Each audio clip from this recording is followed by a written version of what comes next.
Hello everyone, welcome to the new video on 3 minute series for prelims. In this video, we'll be discussing about the controversy in the 9th schedule of the Indian Constitution. After the independence of India in 1947, much of the lands in India were in the hands of zamindars.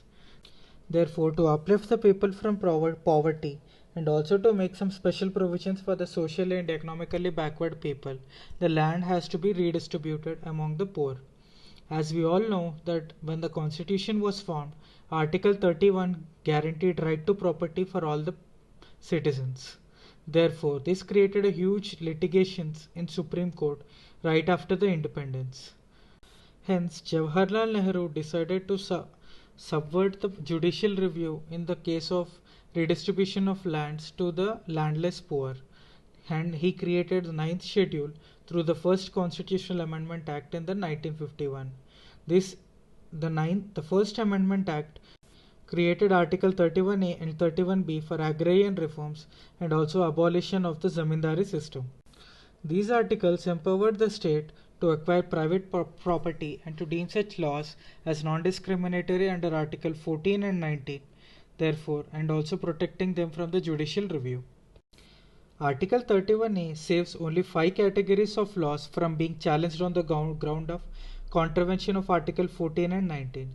There is an exception in the Article 31A, that is, if the land that has been acquired by the state and if the land is being an agricultural land and is within the statutory ceiling limits, then the government needs to pay market value for acquiring that land. And Article 31B saves any act. Please note, it is any act and regulations that are included in the 9th schedule from the judicial review. Therefore, Article 31B scope is much larger than that of Article 31A. Article 31B provides blanket immunity to all the acts and regulations that are placed under 9th schedule. Initially, when the 9th schedule was created, there were only 13 acts placed under the 9th schedule. But today, the 9th schedule has about 282 acts, where most of the acts are not related to land reforms. Rather, they comprise blanket immunity given in the case of reservation for Tamil Nadu, where it provides reservation for 69% cases, while for the rest of the India it is only 50% cases as per the Indira Sawhney judgment in 1992. Therefore, Supreme Court in the IAS Coaching judgment in 2007 said that not all laws placed under the 9th schedule are free from judicial review. As judicial review forms a part of the basic structure of the Constitution, and Parliament has no right to subvert the basic structure of the Constitution. Therefore, it ruled that any act placed in the 9th schedule after 24th of April 1973 are open for judicial review. This date is important because on this date that the Keshwananda Bharati judgment was given. Now let us solve this question. Consider the following statements.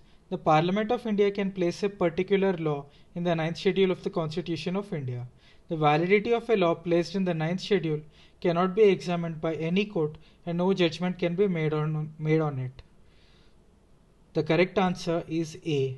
As we have seen in the IAS Coaching judgment that Parliament has judicial review on the acts placed after 24th of April 1973.